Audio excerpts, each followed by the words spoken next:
The question today is, how can we be confident about the canon of the Bible when some of the books were controversial in the early church, like the book of Revelation, for example, and others, like Hebrews, are anonymous?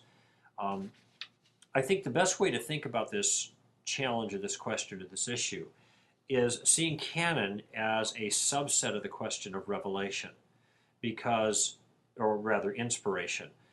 We hold that the Bible is inspired. That means God is responsible for the final result in some sense. And there's different ways that theologians have kind of worked this out. Concursive operation, that the Holy Spirit is working concursively with the writer so that the writer's own personality is expressed there, but at the same time, and they're writing in their style and their research, etc., but it's still, they're writing down what the Holy Spirit is inspiring them to write. So there's an interaction that's there. And there are different ways to characterize it, but ultimately the final result is a result of the Holy Spirit's superintendence of the work. So we can trust God that the result is what He wanted. Well, if our claim is that the Scriptures inspired, then part of that claim entails particular scriptures that we have in mind. So the act of inspiration that God secures with the writer, God's involvement to guarantee the accuracy of the inspired text, is also applied equally to the particular books themselves. So God is involved in inspiring the writers, but in also in saving, in a certain sense, for posterity, those books that He actually inspired, and helping the church to know which books there are.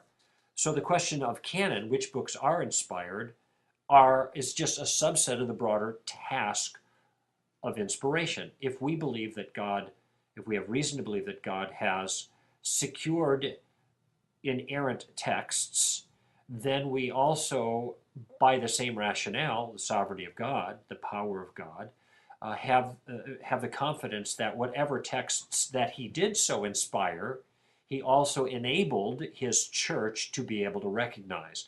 Now, from a human perspective, there were criteria that they followed, generally speaking, and one of those is apostolic authorship. That was the main one. And this is one reason why they were a little slow to accept the book of Hebrews, because they weren't clear about the authorship. Others, like the book of Revelation, there were some other questions about, but ultimately the church settled on a canon. And my confidence is that they settled on the canon somewhat in the same way that the individual writers settled on what they were going to write in the inspired texts.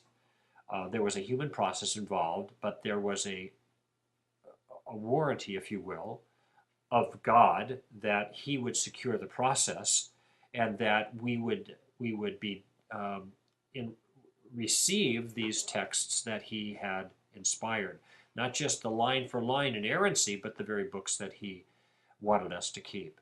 Because the basic principle is, in my mind, is God doesn't lose His books. If God's responsible for the issue of inspiration, then the collection of inspired books in the canon is another task that He is equally responsible for. And if He can accomplish the first, He can accomplish the second.